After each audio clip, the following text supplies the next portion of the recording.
바울이 회당에 들어가 석 달 동안 담대히 하나님 나라에 관하여 강론하며 권면하되 어떤 사람들은 마음이 굳어 순종하지 않고 무리 앞에서 이 도를 비방하거늘 바울이 그들을 떠나 제자들을 따로 세우고 두란노 서원에서 날마다 강론하니라. 2해 동안 이같이 하니 아시아에 사는 자는 유대인이나 헬라인이나 다 주의 말씀을 듣더라. 하나님이 바울의 손으로 놀라운 능력을 행하게 하시니 심지어 사람들이 바울의 몸에서 손수건이나 앞치마를 가져다가 병든 사람에게 얹으면 그 병이 떠나고 악귀도 나가더라. 이에 돌아다니며 마술하는 어떤 유대인들이 시험 삼아 악귀 들린 자들에게 주 예수의 이름을 불러 말하되 내가 바울이 전하는 예수를 의지하여 너희에게 명하노라 하더라. 유대의 한 제사장 스게와의 7 아들도 이 일을 행하더니 악귀가 대답하여 이르되 내가 예수도 알고 바울도 알거니와 너희는 누구냐 하며 악귀 들린 사람이 그들에게 뛰어올라 눌러 이기니 그들이 상하여 벗은 몸으로 그 집에서 도망하는지라.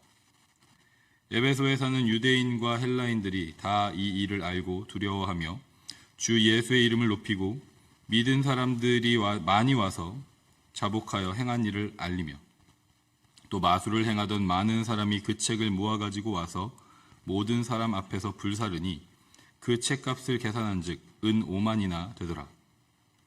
이와 같이 주의 말씀이 힘이 있어 흥왕하여 세력을 얻으니라. 아멘. 하나님이 행하십니다 라는 제목으로 하나님의 말씀 나누도록 하겠습니다. 오늘 본문은 어제에 이어서 사도 바울의 전도 여행 중 에베소에서의 사역에 대해서 기록하고 있습니다. 언제나처럼 변함없이 바울은 그곳에 있는 회당에 들어갑니다. 그리고 3달 동안 담대하게 하나님의 나라에 대해서 말씀을 전합니다. 원어의 뜻대로 풀면 일방적으로 청중들에게 강의를 한 것이 아니라 토론과 대화를 통해서 그들이 하나님의 말씀을 받아들이도록 설득한 것입니다. 바울은 회당에서 3달 동안 최선을 다해서 하나님의 나라에 대한 말씀을 그들에게 전했습니다. 하지만 그들 중에 어떤 사람들은 마음이 굳어서 하나님의 말씀을 믿지 않는 사람들이 있었습니다. 그들은 오히려 하나님의 말씀을 비난하고 욕했습니다. 3달이라는 짧지 않은 시간 동안 최선을 다해서 복음을 전한 결과로서는 실망스럽고 힘이 빠지는 일이었을지도 모를 것입니다. 하지만 사도 바울은 그 일부 어떤 사람들의 반응에 흔들리지 않았습니다. 오히려 그들의 부정적인 반응은 앞으로 2년 동안이라는 더 긴 시간 동안 집중하게 될 사역의 시작이 되었습니다.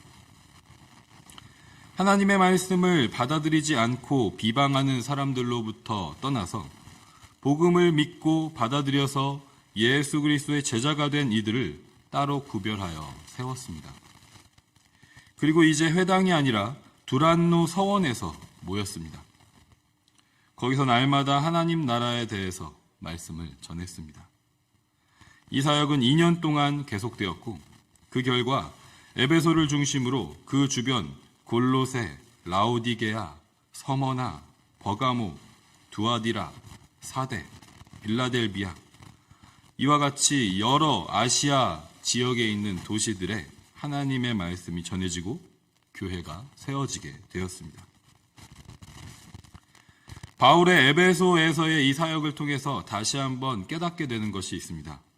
그것은 바로 바울이 하나님 앞에서 자신이 어떤 존재인지와 하나님께서 자신을 부르신 목적이 무엇인지를 분명하게 알았다는 사실입니다. 사도행전 9장 15절에서 주님께서 이렇게 말씀하십니다. 가라, 이 사람은 내가 내 이름을 이방인과 임금들과 이스라엘 자손들에게 전하기 위하여 택한 나의 그릇이라. 바울은 하나님의 그릇입니다. 하나님께서 사용하시는 도구입니다. 하나님께서 바울을 부르신 목적은 그를 하나님의 도구로 사용하기 위해서였습니다. 그리고 하나님은 바울을 하나님의 이름, 예수 그리스도의 이름을 이방인과 임금들과 이스라엘 자손들에게 전하는 일에 사용하시기 위해서 부르셨다고 말씀하십니다. 바울은 하나님께서 자신에게 주신 이 소명을 잊지 않았습니다. 자신이 할 일은 단 한 가지, 하나님의 이름을 전하는 것, 예수 그리스도의 이름을 전하는 것, 그의 나라와 그 나라의 복음을 전하는 것이라는 것을 잊지 않았습니다. 그리고 오늘 본문에서 기록하고 있는 것과 같이 가는 모든 곳에서 사람들의 반응이 어떠하든지 어떤 상황에 있든지 그저 최선을 다해서 말씀을 전합니다. 이것이 바울이 한 일이고 이것이 바울의 소명이었습니다.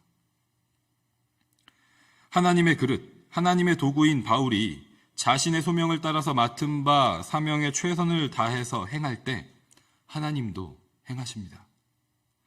바울이 할 수 없는 일들을 하나님이 행하십니다. 놀라운 기적들을 일으키십니다. 바울의 손수건이나 앞치마에 닿기만 해도 병든 사람이 낫고 귀신이 쫓겨나가는 일들이 일어납니다. 다시 한번 기억해야 할 것은 이 일들은 바울이 한 것이 아니라는 사실입니다. 본문 11절 말씀의 주어는 바울이 아니라 하나님입니다. 그렇다면 하나님께서 이러한 놀라운 기적들을 행하신 이유는 무엇일까요? 바울이 전도 여행을 하고 사역을 했던 당시의 세계는 마술과 미신의 힘을 의지하는 세계였습니다. 수도 없이 많은 신들의 이름을 통해서 삶의 여러 가지 문제들을 해결받을 수 있다고 믿었고, 마술사들이나 주술사들은 그런 일들을 통해서 이익을 얻었습니다.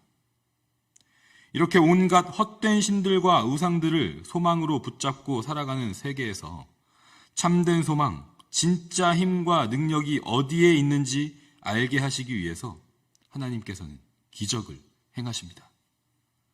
진짜 두려워하고 찬양해야 할 대상은 마술과 미신의 힘이 아니라는 것을 깨닫게 하시기 위해서 오직 경외하고 찬양할 이름은 예수 그리스도시라는 것을 깨닫게 하시기 위해서 하나님께서는 이런 기적을 행하십니다.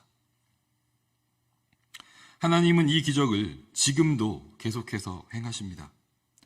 돈이 우상이 되고 성공이 우상이 되고 세상의 즐거움이 우상이 된 이 시대, 이 세계에서 썩어서 없어질 수밖에 없는 것들이 마치 영원할 것처럼 여겨지는 이 세상에서 과학과 최첨단 기술의 힘으로 인간이 할 수 없는 일이 더 이상 없을 것이라는 기대를 심어주는 세상 속에서 하나님은 지금도 교회를 통해서 바울처럼 자신의 소명을 따라 하나님의 말씀을 전하는 일에 전념하는 자들을 통해서 또한 그 말씀을 받아들이고 믿어서 예수 그리스도의 제자로 구별된 사람들을 통해서 하나님의 기적을 행하십니다. 그 기적을 통해서 돈, 성공, 세상의 즐거움과는 비교도 할 수 없는 가치가 있음을, 썩어 없어지지 않는 영원한 생명이 있음을, 우리가 진정으로 경외하고 찬양하고 의지해야 할 능력이 있음을 깨닫게 하십니다. 그런데 중요한 것은 이 기적이 하나님의 말씀으로부터 시작된다는 것입니다. 사도 바울이 에베소에서 하나님의 말씀을 담대히 전했을 때 일부 사람들의 반응에 흔들리지 않고 계속해서 집중하여 하나님의 나라에 대해서 전했을 때 하나님께서 바울이 할 수 없는 일을 행하셨습니다.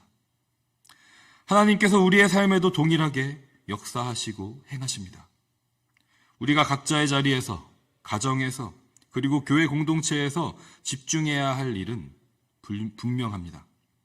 바로 하나님의 말씀을 담대히 전하고 듣는 일입니다. 일시적이고 부정적인 냉담만 그런 반응들에 흔들리지 않고 그 일을 계속해서 나가는 것입니다. 가정에서, 교회에서, 우리의 삶의 현장에서 하나님의 말씀을 읽고 묵상하고 그 말씀에 귀 기울이고 그 말씀은 전하는 일에 전념하는 것입니다. 주변에 어떠한 반응들이 있든지 간에 헛된 일이라고, 시간이 아까운 일이라고 말하는 소리들이 있을지라도 그 가운데 최선을 다해서 하나님의 말씀을 듣고 전하는 일에 전념하는 것입니다.